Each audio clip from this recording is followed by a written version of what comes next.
Hey everyone! Welcome back to the English Connect podcast, your home for learning English through real-life conversations.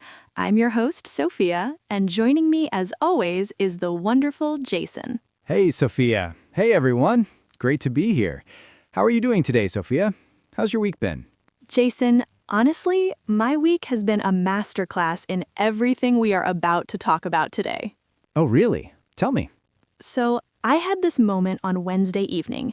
I sat down after dinner, completely intending to work on a project that genuinely matters to me, something I've been wanting to finish for weeks, and I thought, I'll just check my messages quickly first, and then I'll just look at this one thing, and then I'll just watch this one short video someone sent me.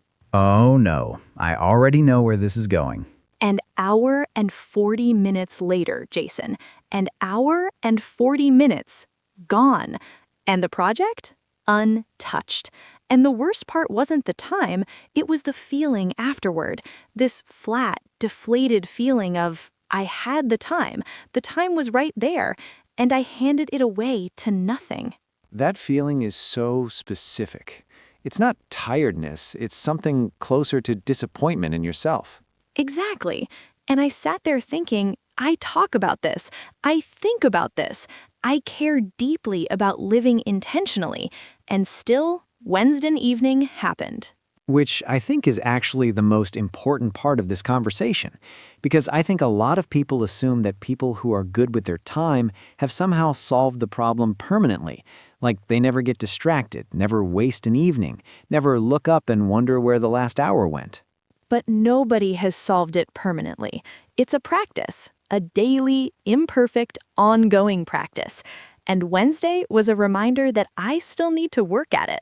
And that reminder, that honest moment of I didn't make the most of that time and I want to do better, is exactly the entry point for today's conversation. Because time is the one thing every single one of us has been given in equal measure, 24 hours. No more for the CEO, no less for the student. No refunds, no rollovers, no extensions. And yet, the gap between how different people use those 24 hours is absolutely staggering. So today, we are not talking about productivity hacks or life optimization. We're having an honest, human conversation about what it actually means to make the most of your time, and why so few of us do it, despite desperately wanting to. This is the conversation I needed this week too, if I'm being honest. So here's what we have lined up.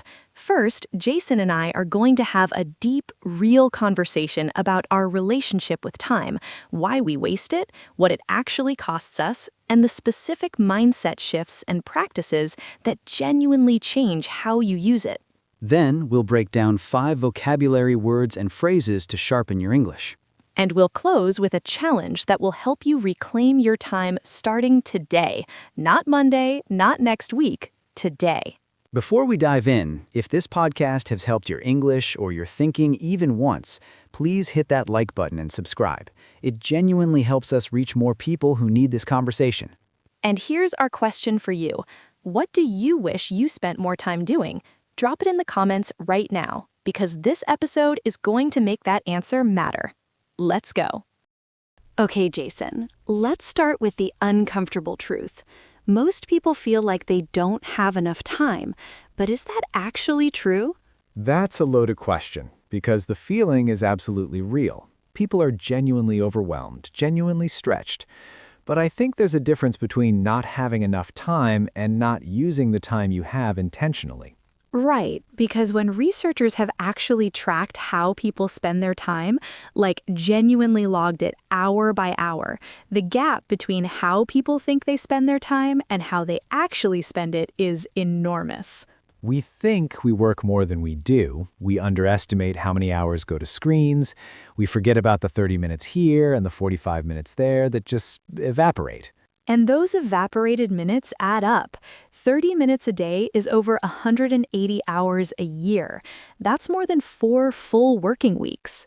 So potentially, for most people, the time they need is already in their day. They're just not seeing it. Which brings us to the first real shift that changes everything about how you use time. And it's this: stop thinking about time management and start thinking about attention management.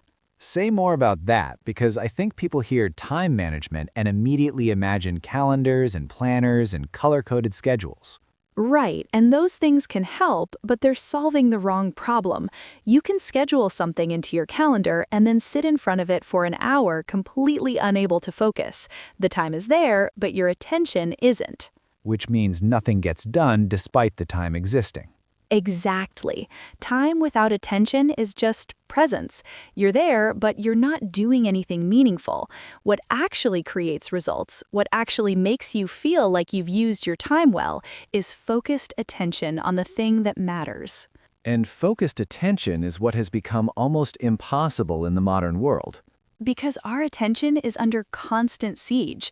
Every notification, every ping, every scroll is competing for the exact resource that makes time valuable, and most of us have never consciously protected it.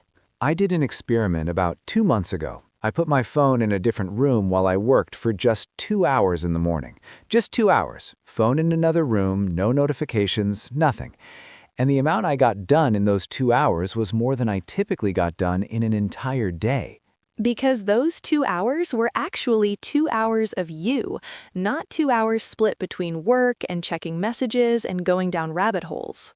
Genuinely shocking, and also a little devastating to realize how fragmented my attention had become without me noticing. And that fragmentation doesn't just affect output, it affects how the day feels. Days where your attention is fragmented feel exhausting and unsatisfying, even when you've been busy all day. Days where you focus deeply on something meaningful feel full, like you actually lived something rather than just endured it. That distinction between busy and productive is one I really want to sit with, because I think busyness has become its own trap. It's a very comfortable trap because when you're busy, you feel like you're doing something. You have the sensation of movement. But busy and meaningful are not the same thing. You can be frantically busy your entire life and look back and realize that very little of it pointed toward what actually mattered to you. I think about people who are constantly in reactive mode. Their whole day is responding to whatever comes at them: emails, messages, requests, emergencies, and they feel exhausted and behind even though they haven't stopped moving. Because they haven't chosen any of it. Their time has been spent, but not by them, by everyone else's needs, urgencies, and agendas. So, how do you get out of that reactive cycle? Because I know a lot of people listening right now are living that exact life and feeling like they have no way out. The first thing, and I know this sounds almost too simple, is to decide in advance what your time is for. Not just, I need to be productive or I need to get things done. What specific things, if you did them today, would make today feel like a well-spent day? You're asking people to get intentional before the day starts, rather than just showing up and reacting to whatever arrives. Exactly. Because if you don't decide what your day is for, someone else will decide for you. Your inbox will decide. Your notifications will decide. The most urgent-seeming thing in front of you will decide. And the urgent is almost never the same as the important. That distinction, urgent versus important, I think is one of the most clarifying frameworks for how to use time well. Tell me how you think about it. So, urgent things are the ones that demand your immediate attention. They feel pressing right now, but they're often not that significant in the long run. A notification, a non-critical email, someone's last-minute request that isn't actually your responsibility. Whereas important things are the ones that genuinely move your life forward. The creative work, the health habit, the relationship you want to invest in, the skill you want to build, the project that actually matters to your goals. And the cruel irony is that urgent things are loud and important things are quiet. So urgent things always feel like they should come first. And if you let them, they take all the time, every day, and the important things keep getting pushed to later. But later never comes, does it? Later is where dreams go to wait forever. That's painfully accurate. So the practice is every day, before the urgent things arrive, do the important thing first. Even just 1 hour, even just 30 minutes. Protect that time like it is non-negotiable. Because it is. That hour is the hour that actually builds your life. Everything else is maintenance. And here's what I've found when I actually do this. When I spend even 1 hour in the morning on something genuinely important to me before I open email or social media, the whole day feels different. Even if the rest of the day is chaos, there's a sense of, I did something real today. And that feeling is remarkably protective against the end-of-day emptiness. Like you earned the day before it even began. Yes, exactly that. Okay, let's talk about something that I think is the hidden reason most people never truly make the most of their time, and that's the relationship between time and identity. What do you mean? So we say we want to use our time better. We mean it when we say it, but then we don't change anything. And most people assume the problem is willpower or discipline, but I think for a lot of people, the real issue is that they don't actually see themselves as someone who uses time well. Their identity hasn't caught up to their intention. Right. If deep down you think of yourself as someone who is always behind, always disorganized, always distracted, then every time you try to change, you're fighting against your own self-concept. And your self-concept almost always wins, because we do what's consistent with who we believe we are. Because we do what's consistent with who we believe we are. Which means the work isn't just behavioral, it's identity work.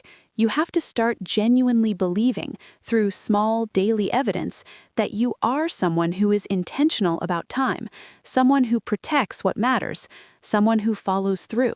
And the small daily evidence builds through action. You do the thing you said you'd do even just once, and you've cast one vote for a new identity. And then you do it again tomorrow, and again. And slowly, not overnight, but slowly, the self-concept shifts.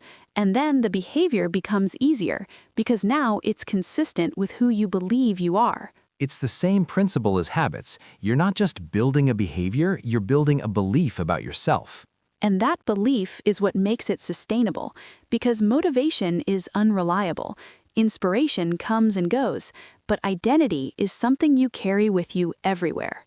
Okay, I want to get very practical for a moment because I think people need specific, actionable things they can try. What actually works? What have you found that genuinely helps you use time better? The first one is what I call the daily anchor, one fixed point in your day. Ideally in the morning, that is yours, non-negotiable. Could be 30 minutes of focused work, could be a walk, could be writing 3 sentences, but it is the thing you do no matter what before the day takes over. Because it anchors everything else. Even on a chaotic day, you did the thing. Exactly, and it signals to yourself that you are someone who shows up for what matters. That signal compounds over time. The second thing? Time blocking. Not just making a to-do list, actually blocking specific time in your day for specific things. From 9 to 10, I am working on this project. Only this, nothing else. And treating that block the way you'd treat a meeting with someone important. Because it is a meeting with your future self, with your goals, and you wouldn't cancel on an important person just because something slightly urgent came up. So don't cancel on yourself either. What about the phone? Because I feel like no conversation about time is incomplete without addressing the phone. The phone. Okay, here is my honest take. The smartphone is the single greatest time thief in most people's lives right now. Not because it's evil, it's genuinely useful, but because it is designed to capture your attention and hold it as long as possible. That is the business model. Your time and attention are the product. And we've consented to that without really thinking about what we're giving away. Without thinking at all most of the time. It just happens. You pick it up for one thing and 20 minutes later, you're somewhere you never intended to be. So what do? You make the default harder. Put your phone in a different room when you're doing something that matters. Delete the apps that you pick up mindlessly. Turn off every notification except the ones from actual people who matter to you. Make the path to distraction slightly longer and slightly less comfortable. Because you're not fighting willpower anymore, you're changing the environment. And environment beats willpower almost every time. If the distraction isn't right there, you're far less likely to reach for it. It's not glamorous advice, but it works. Okay, what about the people who say, but I don't even know what I do with more time. I stay busy because the alternative is sitting with myself and I don't like what I find there. That is one of the most honest things someone could say. And I think more people feel that than would admit it. Because busyness can be a hiding place. A very effective one. If you're always occupied, you never have to sit with the questions. Am I where I want to be? Is this the life I actually chose? What do I really want? Those are uncomfortable questions, and a full schedule keeps them at bay. But at what cost? At the cost of never actually building the life you want, because the life you want requires you to know what it is, and knowing what it is requires stillness, requires sitting with yourself, requires the exact silence that busyness drowns out. So, learning to make the most of your time might actually begin with learning to be comfortable in a quiet room with your own thoughts. For some people, yes, that's the first and hardest step. Before the time blocking, before the daily anchor, before any of the practical strategies, can you sit quietly for 20 minutes without reaching for your phone, without turning something on, without filling the silence? And what do you find in that silence? Yourself. What you actually care about, what actually bothers you, what you've been avoiding, what you've been longing for. The silence is not empty. It's full of information you haven't been giving yourself the chance to receive. That's profound and a little scary. Deeply scary and deeply necessary, because once you know what you actually want your time to be for, once you have that clarity, everything else becomes simpler. Not easy, but simpler. Because now you have a compass, and every decision about how to spend your time can be checked against it. Does this move me toward what I said matters or away from it? That's the whole framework. 2 questions. Does this matter? And am I spending time on it? And if the answer to the first is yes and the second is no, that's the gap you need to close. And closing that gap is what it means to make the most of your time.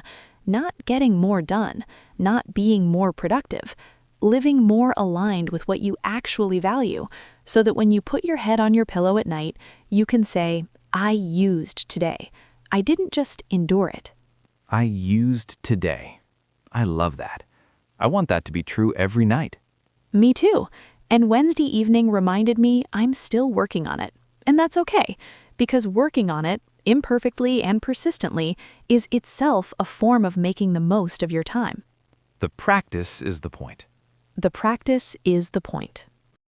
All right, everyone, time for our vocabulary segment. Let's break down 5 powerful words and phrases from today's conversation that will help sharpen your English. First up, intentional/intentionality. Meaning, to be intentional means to do something on purpose and with deliberate awareness, not by habit, accident, or default. Intentionality is the quality of making conscious, chosen decisions rather than simply reacting to whatever comes your way. When we talk about using your time intentionally, we mean actively deciding how you want to spend it, rather than letting external forces, distractions, or other people's priorities determine it for you. Example sentence. She became much more intentional about her mornings. Instead of reaching for her phone the moment she woke up, she spent the first 30 minutes reading and thinking, and it completely changed the tone of her day. Number 2, fragmented or fragmentation. Meaning, fragmented means broken into many small, disconnected pieces. When we describe attention or time as fragmented, we mean it has been repeatedly interrupted and broken up into tiny chunks rather than flowing as a continuous, focused whole. Fragmented attention means you never fully arrive at the thing you're doing because you're constantly being pulled in many different directions. The result is exhaustion without real progress. Example sentence. He realized his workdays had become completely fragmented. Between notifications, messages, and interruptions, he was never focused on one thing for more than 10 minutes, which explained why he felt exhausted by noon but hadn't accomplished much of importance. Number 3. Reactive/reactive mode. Meaning, to be reactive means to respond to things as they happen, rather than proactively planning and choosing your actions. Someone in reactive mode spends their day responding to whatever arrives, messages, requests, problems, interruptions, rather than pursuing their own priorities. Being reactive feels busy and even urgent, but it often means your time is being spent on other people's agendas rather than your own meaningful goals. Example sentence.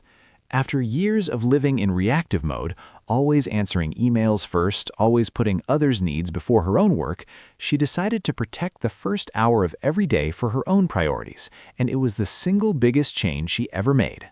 Number 4. Compound and compounds over time. Meaning, to compound means to increase or build by accumulating over time, with each addition building on what came before. When we say something compounds, we mean its effects grow larger and larger the longer it continues, in either direction. Good habits compound into remarkable results. Wasted minutes compound into wasted years. The concept reminds us that small, consistent choices are far more powerful than they appear in any single moment.